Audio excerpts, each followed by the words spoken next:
Hey everyone, and welcome to This Explainer. Today we're diving straight into some of Carl Jung's deeply unsettling but absolutely liberating insights on psychological healing. Look, if you think healing is just about, finding your happy place and meditating, you are in for a massive paradigm shift today. The standard, sunshine and rainbows view of healing, it's dangerously incomplete. It leaves us entirely unprepared for the reality that the deeper you heal, the more you have to confront some really dark, uncomfortable truths about your own life and the people in it. The stakes here are literally your own life, because true healing is about reclaiming your actual, authentic self.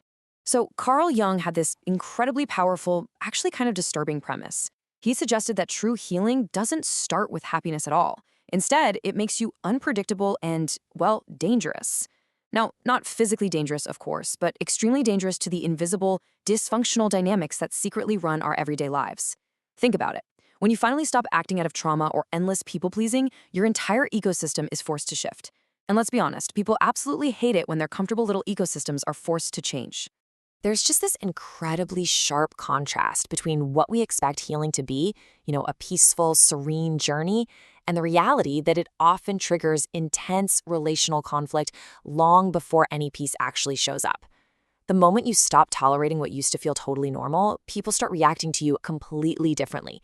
You stop playing your assigned role, and that sudden unpredictability, it causes a ton of friction with the people who relied on the old, accommodating version of you. Which brings us to Section 1, Why Healing Makes You Dangerous.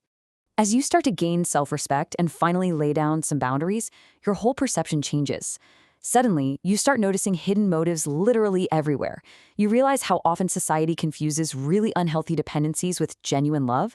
I mean, we mistake attachment for love all the time. We mistake control for care. And maybe the wildest one, we mistake obedience for connection. Just think about a relationship where someone believes you two share a deep bond simply because you follow their every command and never push back. Once you actually see the reality behind those illusions, you just can't participate in those dynamics the same way ever again. Moving right along to Section 2, the mask of survival. Jung called this exhausting mask the persona. Basically, it's a terrifyingly effective identity that we build entirely to avoid rejection and guarantee that we belong in our families or our social circles. But here's the truly dangerous part about the persona. It works so flawlessly that eventually, even we start to believe it's our real self. You become the understanding one or the easygoing one, and people get so incredibly comfortable with that version of you that they literally stop seeing your humanity. They just see your function. The really unsettling thing about healing is that it almost never starts with some massive cinematic explosion.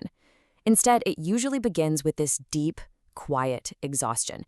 You just grow so incredibly tired of constantly translating your pain into socially acceptable behavior, just to keep everyone else comfortable. You get exhausted from smiling through all that building resentment. And eventually, you hit a breaking point of staying endlessly emotionally available for people who conveniently completely disappear the exact second you need the same support. For years, you probably called this maturity. Until one day you wake up and realize, actually, it was just survival. All right, let's jump into Section 3, Breaking Unconscious Relationship Contracts. As you awaken to all of this, you stumble upon a profound psychological truth. While the conscious mind uses rational, logical words to explain behavior, the unconscious mind exposes its true intentions through repeated patterns. For example, someone might use the totally rational language of a heartfelt apology, promising up and down that they value you and they're going to change. But their unconscious mind? It speaks through the repeated pattern of abandoning or dismissing you the very next week. When you truly heal, you stop listening to the words and you start studying the patterns. So when relationships start falling away during your healing journey, it's rarely because they're rejecting the quote-unquote new you. No, it's because they are absolutely terrified of what they are losing. Manipulative people actually lose 4 very specific things when you start to heal. They lose access to your validation. They lose access to your free emotional labor. They lose access to control over your reactions. And they lose the comforting familiarity of a dynamic where they held literally all the cards. Healthy people respect your boundaries. Manipulative people experience your boundaries as an agonizing loss of access. You start to realize that so many of your connections were really just unspoken, unconscious agreements. Basically, contracts that say, hey, I will stay small so you feel comfortable, or I'll suppress my own needs just so this connection survives. Real healing completely shreds that contract. And the thing is, when the contract breaks, the facade drops. People often reveal exactly who they truly are when they are no longer getting what they want from you. Let's move on to Section 4, confronting your own shadow. Now, this is the exact moment the narrative pivots. And honestly, it is incredibly difficult. Our minds love a villain because, well, it's just so much easier, right? Pointing the finger outward completely spares us from the agony of self-blame. But eventually, you have to stop asking why others treated you so poorly, and you have to start asking yourself a much more dangerous question. Why on earth did I accept it for so long? To answer that, we really need to understand Jung's concept of the shadow.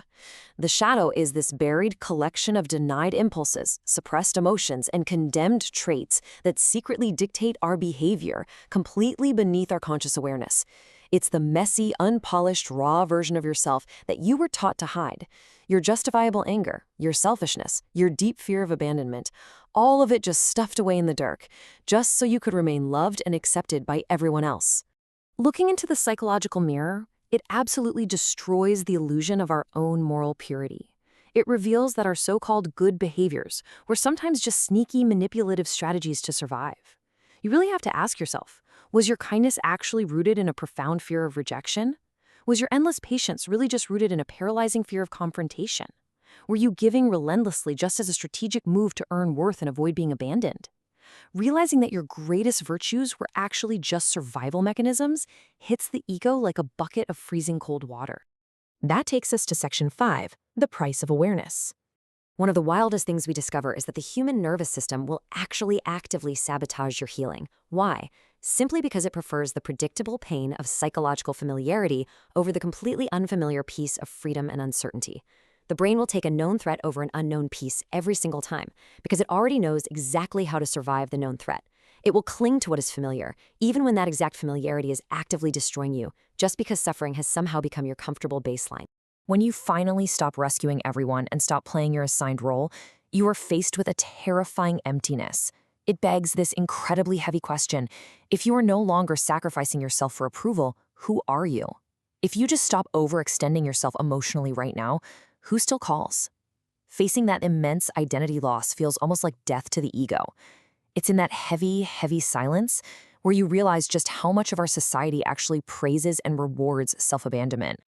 Finally, let's look at Section 6, the freedom of true peace. As you step into real, true peace, you completely stop relying on your rationalizing mind, which, by the way, is excellent at making excuses, and you begin using your nervous system as your primary guide. You start noticing 3 very specific things. First, you notice the silence right after conversations. Is it heavy and draining, or is it light and joyful? Second, you notice the literal physical tension in your body when certain names pop up on your phone screen. And third, you notice if your spirit expands or contracts when you walk into a room with certain people. Your body always notices what the mind is desperately trying to justify. And this completely changes your entire energetic dynamic. You transition from relating to people out of hunger, where you are constantly starved for validation, certainty, and control, to relating from awareness. And when you relate from awareness, you become so much slower to attach. You become incredibly hard to manipulate, and you are purely seeking peace over validation. You stop anxiously asking, do they like me? And you begin asking a far more empowering question. Who do I become when I am around them? The peace that you finally achieve on the other side of this brutal journey isn't some empty void. Peace is not emptiness. It is the profound freedom from performance. It is the sacred, hard-won freedom from performing for people who only ever loved your wounds. It's the freedom from shrinking yourself just so others can remain comfortable. The more you heal, the less you tolerate, because you finally truly understand the immense and devastating cost of betraying yourself. To wrap up this explainer, I want to leave you with a thought to really chew on. What is one behavior, relationship, or pattern that you used to tolerate that you can simply no longer ignore after starting your healing journey? Think deeply about it and drop your answer in the comments below. I would absolutely love to read your perspectives. Thank you so much for joining me to unpack these incredibly powerful concepts. Keep learning, keep growing, and I'll see you next time.